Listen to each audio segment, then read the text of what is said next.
Margaret Sanger was an American birth control activist, sex educator, nurse, and founded the first birth control clinic in the United States, which is now known as Planned Parenthood. She challenged anti-obscenity laws that stated distributing contraception and information about contraception was illegal. October 16, 1916, she opened up the first birth control clinic in the United States, which led to her arrest for providing information on the topic. Seeing that Margaret Sanger was on the radical side of the spectrum, she associated herself with many anarchist groups who produced magazines and newsletters for women about their rights to their bodies and contraception. Aside from obvious reasons, this goal of universal birth control for everyone was more personal for Margaret Sanger. As a nurse, she would care for women after they got $5 botched back alley abortions. She also saw the connection between poverty, high fertility, and deaths of infants and mothers while working as a nurse. However, it goes even deeper than this for Margaret. Margaret was one of 11 children in a Catholic family. Her mother delivered 11 children, however, suffered from 8 miscarriages that led to her death of cervical cancer. Because of this, she knew what real poverty felt like. Therefore, she fought for birth control so that children don't have to live in poor and unfit conditions due to unplanned and unwanted pregnancies. The speech, The Morality of Birth Control, was delivered November 18, 1921 at Park Theater in New York in response to a speech that was given a week prior about birth control. When the speech was given, the ideas of sex and pregnancy began to separate from one another due to developments in birth control in other countries. This was also delivered only 1 year after women were given the right to vote. Therefore, this speech was delivered in order to push women's rights further and beyond. This speech was to empower women and convince America that women should be able to have rights over their own reproductive system. 1. Is overpopulation a menace to the peace of the world? 2. Would the legal dissemination of scientific birth control information through the medium of clinics by the medical profession be the most logical method of checking the problem of overpopulation? 3. Would knowledge of birth control change the moral attitude of men and women toward the marriage bond or lower moral standards of the youth of the country? 4. Do you believe that knowledge which enables parents to limit families will make for human happiness and raise the moral and social intellectual standards of the population? Margaret Sanger opened up her speech questioning the audiences of the opposing side's views, so that they can really think about whether or not birth control was truly a problem to our society, while bringing up important points as to why some form of contraception is important in order for our society to move forward. Margaret Sanger proceeds to tap into the audience's sense of logic by questioning why is the idea of a woman getting rights to herself a problem, and why would a woman become immoral if given these rights without the guidance of another. She brings up the fact that every time when a woman tries to advance forward, the excuse is always that she'll grow to be immoral with these advances. She challenges the audience by saying that if a woman can't be moral without guidance and not having ownership of herself, then the church has failed them. We know that every advance that women has made in the last half-century has been made with opposition, all of which has been based upon the grounds of immorality. When women fought for higher education, it was said that this would cause her to become immoral and she would lose her place in the sanctity of the home. When women asked for the franchise, it was said that it would lower her standards of morals and that it would not fit that she should meet with and mix with the members of the opposite sex. But we noticed that there was no such opposition to her meeting with the same members of the opposite sex when she went to church. This church has ever opposed the progress of women on the ground that her freedom would lead to immorality. We ask the church to have more confidence in women.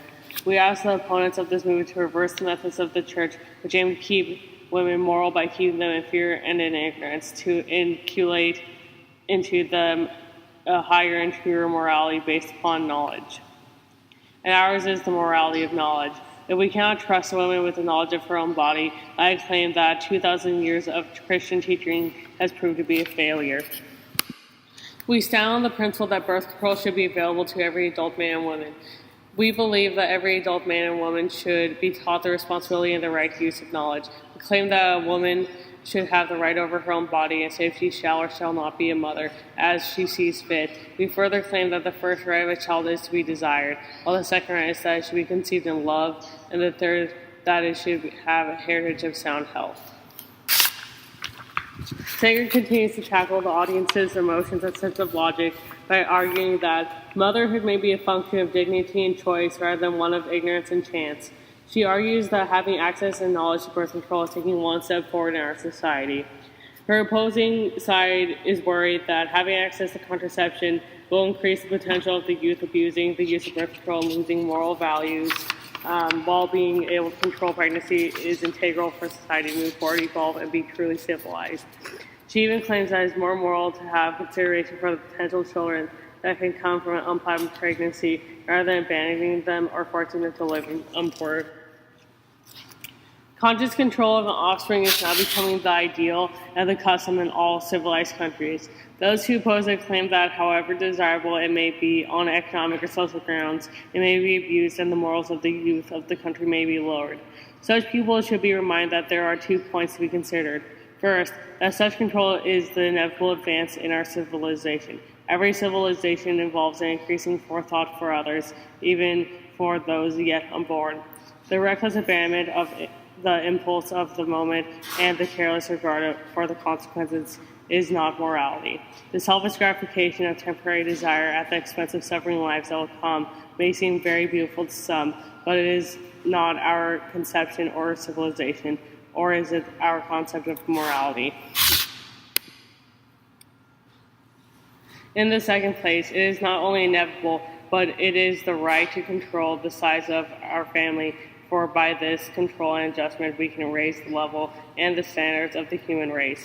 While nature's way of reducing her numbers is controlled by disease, famine, and war, primitive man has achieved the same result by infanticide, exposure of infants, and abandonment of children, and by abortion. But in such ways of controlling the population is no longer possible for us. We have attained high standards of life, and along these lines, science must we conduct such control. We must begin farther back and control the beginnings of life. We must control contraception. This is a better method. It is more civilized, for it involves not only a greater forethought for others, but finally a higher sanction for the value of life itself. We desire to stop at source the disease, poverty, and feeble-mindedness and insanity which exist today, for these lower the standards of civilization and make for race deterioration. We know that the masses of people are growing wiser and are using their own minds to decide their individual conduct. The more people of this kind we have, the less morality shall exist. For more responsible people grow, the higher they do, they shall attain real morality. Nearly 100 years later, there are over 820 Planned Parenthood clinics nationwide. Margaret Sanger's legacy and dream has lived. Although her goal of birth control being the new form of the survival of the fittest has not become true, however, her dream of easily obtainable information and access to many different forms of birth control has become true. Planned Parenthood today provides contraception, STD and STI treatment, pregnancy tests, abortions, pelvic exams, breast cancer screenings, and information on all these topics open to all genders. Today, Planned Parenthood provides sexual and reproductive health care, forms of contraception, education, and information to over 5 million men, women, adolescents worldwide each year.